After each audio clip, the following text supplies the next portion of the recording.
नमस्कार दोस्तों, स्वागत है आपका हमारी जीके की पाठशाला में और मैं पढ़ा रही हूँ आपको इंडियन पॉलिटी। जिसने भी अपने आप को खर्च किया है दोस्तों, जिसने भी अपने आप को खर्च किया है मतलब अपनी मेहनत की है, अपने आप को क्या करा है, दिन रात की मेहनत में डुबो दिया है, तो उसे ही गूगल में सर्च किया गया है।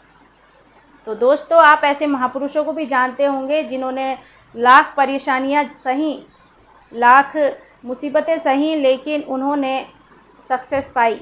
और आज देख लो, आप उन्हें गूगल में सर्च कर रहे हो कि नहीं कर रहे हो, कर रहे होंगे। तो दोस्तों, ऐसा ही बनना है हमने भी। अगर 100% नहीं बन पाए तो कम से कम 80-90% तो बनना है, जो हमें भी लोग क्या करें, सर्च करें, हमारे बारे में जाने लोग।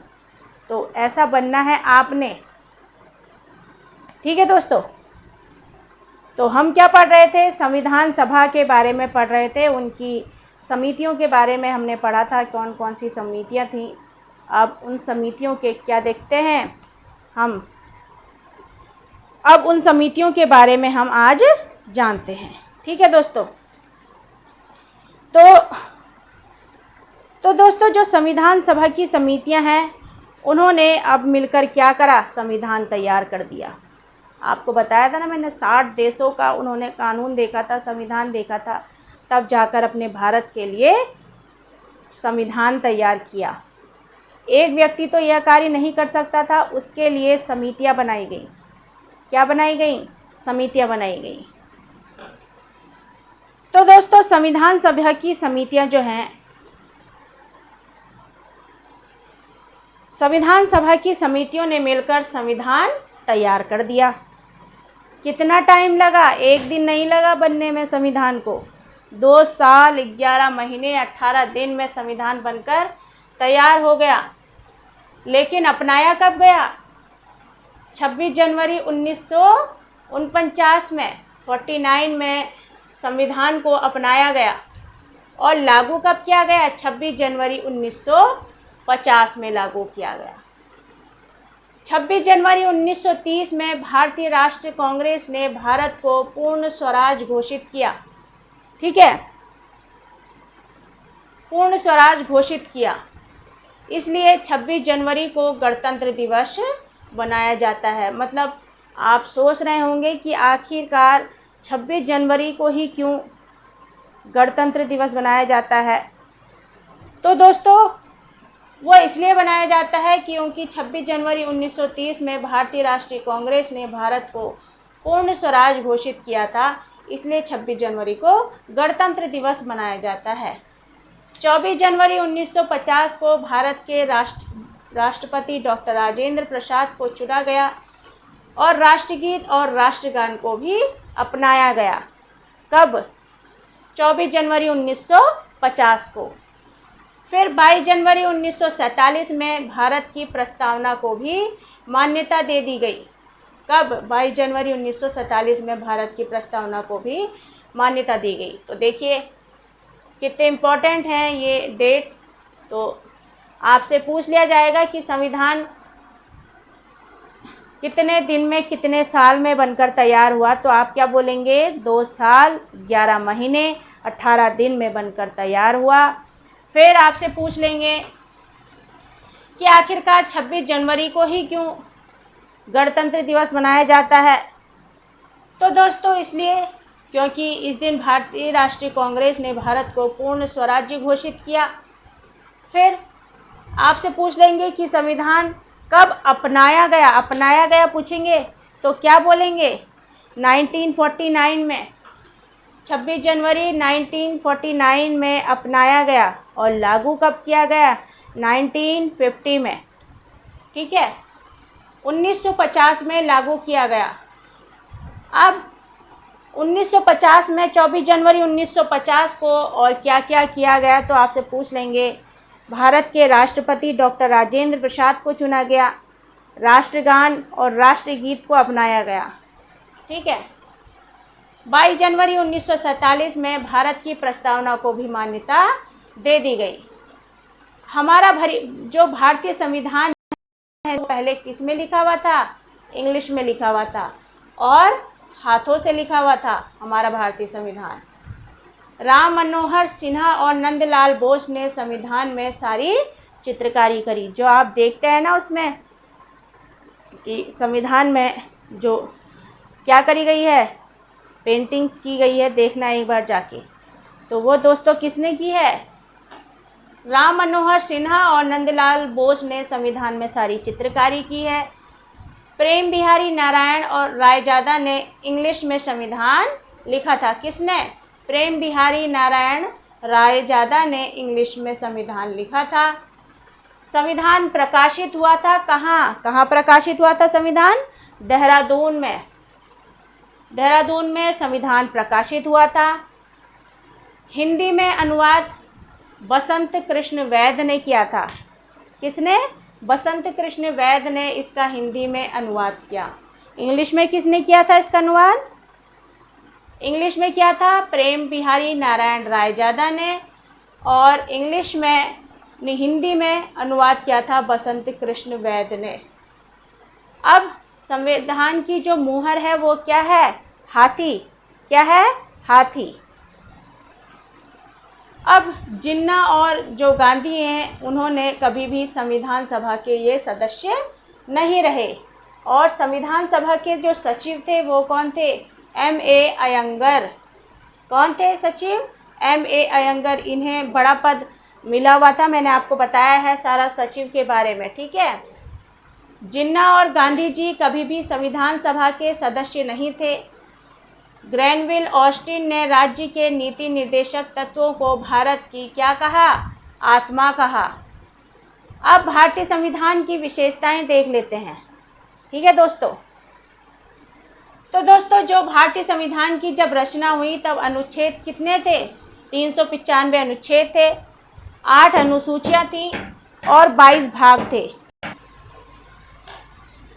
तो दोस्तों भारतीय संविधान की जब रचना हुई तो अनुच्छेद कितने थे? 395 अनुच्छेद, 8 अनुसूचियां और 22 भाग थे, और 1.5 लाख इसमें शब्द थे। 395 अनुच्छेद थे, 8 अनुसूचियां थी और 22 भाग थे, और 1.5 लाख शब्द इस संविधान में लिखे गए थे, ठीक है। अब कुछ संशोधन भी हुआ। जो 100वां संशोधन हुआ दोस्तों, संविधान संशोधन व अधिनियम 100वां संविधान संशोधन अधिनियम 2015 में हुआ, और इसमें भारत और बांग्लादेश की भूमि सीमा समझौता हुआ था 2015 में। भारत बांग्लादेश भूमि सीमा समझौता 2015 में। 101वां समझौता 101वां संविधान संशोधन अधिनियम 2016 में हुआ था। इसमें GST लागू हुआ 1 जुलाई 2017 में। फिर 102वां संविधान संशोधन अधिनियम हुआ 2018 में, और इसमें राष्ट्रीय पिछड़ा वर्ग आयोग बनाया गया। 338B अनुच्छेद संविधान में जोड़ा गया, और 103 जो संविधान था 103वां, उसमें आर्थिक आरक्षण किया गया। मतलब 103वां संविधान संशोधन अधिनियम 2018 में आर्थिक आरक्षण दिया गया, ठीक है। एक बार फिर से पढ़ लेते हैं।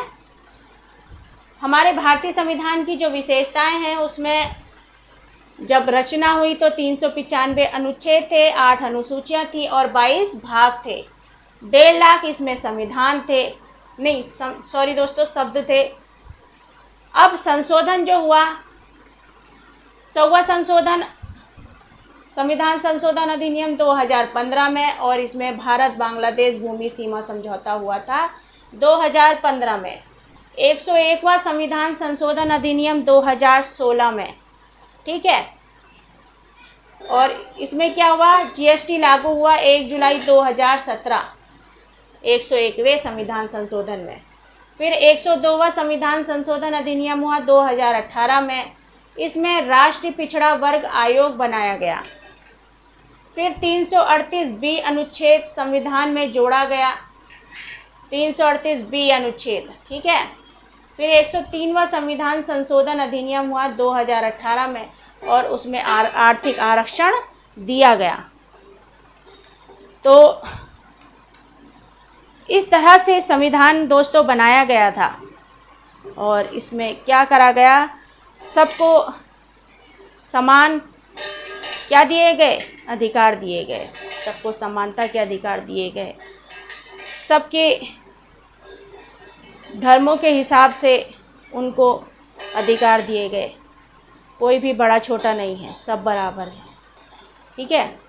और ऐसा हमारा संविधान तैयार हुआ था। तो दोस्तों एक बार पूरा ऊपर से नीचे तक देख लेते हैं हम, क्या है कुछ, अगर फिर से रिवाइज करने वाले जैसी चीज़ है तो हम फिर से पढ़ लेंगे, ठीक है। ये तो मैंने आपको पढ़ाई दिया है, और अब ये पढ़ते हैं कि भारतीय संविधान इंग्लिश में लिखा हुआ था और हाथों से लिखा हुआ था, हैंड रिटन नोट थे उस टाइम पे, ठीक है। जब संविधान लिखा हुआ था तो कितना टाइम लगा होगा, देखिए, हाथों से लिखा हुआ था, और इतना ज़्यादा टाइम तभी तो लगा उन्हें। अगर आज की तरह जैसे वो है ना प्रिंटिंग प्रेस, जितने पन्ने निकालने हैं प्रिंट से निकाल लीजिए, नहीं, उन्होंने अपने सारी सूझबूझ से अपने हाथों से संविधान लिखा। तो दोस्तों उसी संविधान के कारण आज महिला हो या पुरुष हो, सबको समान अधिकार मिले हुए हैं, और महिलाएं भी अब पुरुषों के बराबर क्या कर रही हैं, कार्य कर रही हैं, हर कार्य में महिलाएं भी आगे हैं। इस तरह के अधिकार दिए गए थे संविधान के द्वारा। फिर प्रेम बिहारी नारायण रायजादा ने इंग्लिश में संविधान लिखा था, और संविधान प्रकाशित हुआ था देहरादून में। हिंदी में अनुवाद किसने करा था, बसंत कृष्ण वैद्य ने। और संविधान की जो मोहर थी वो हाथी थी। संविधान सभा के सचिव M.A. अयंगर, जिन्ना और गांधी जो है वो कभी भी संविधान सभा के सदस्य नहीं थे। और ग्रैनविल ऑस्टिन ने राज्य के नीति निर्देशक तत्वों को भारत की आत्मा कहा। तो दोस्तों ऐसा आ जाता है ना, क्वेश्चंस ऐसे आ जाते हैं कि नीति निर्देशक तत्वों को भारत की आत्मा किसने कहा, तो किसने कहा, ग्रैनविल ऑस्टिन ने। इस तरह से आ जाता है। अब आप पूछ लेंगे कि हमारा संविधान कितने टाइम पर लिखा गया, तो 2 साल 11 महीने 18 दिन में लिखा गया, ऐसे ऑप्शन आ जाते हैं। तो इस तरह से याद करना है, ठीक है। फिर आपसे पूछ लेंगे कि संविधान प्रकाशित हुआ कहाँ हुआ, तब देहरादून में हुआ। फिर संविधान जो है उसका हिंदी में अनुवाद किसने किया, तो बसंत कृष्ण वैद्य ने किया। ऐसे क्वेश्चन आ जाते हैं। इंग्लिश में किसने किया था, प्रेम बिहारी नारायण रायजादा ने। और ये तो मैंने आपको सब बता दिए हैं। एक बार फिर से पूरा एक बार देखिएगा, रिवीजन करिएगा। नोट्स आपको बिल्कुल साफ दिख रहे होंगे, क्लियर दिख रहे होंगे। तो अच्छे से इनको रिवाइज कीजिए और अपने एग्ज़ाम को क्या करिए, पास करके दिखाइए, जिससे आप तो खुश होंगे ही, और मुझे भी बहुत ज़्यादा खुशी होगी कोई एग्ज़ाम पास कर देगा। तो अगर अच्छे से वो पढ़ाई करेगा तो मुझे भी बहुत ज़्यादा खुशी होगी। तो दोस्तों अगर क्लास अच्छी लगी हो तो प्लीज़ लाइक शेयर सब्सक्राइब कीजिएगा और अपना ध्यान रखिएगा। Thank you.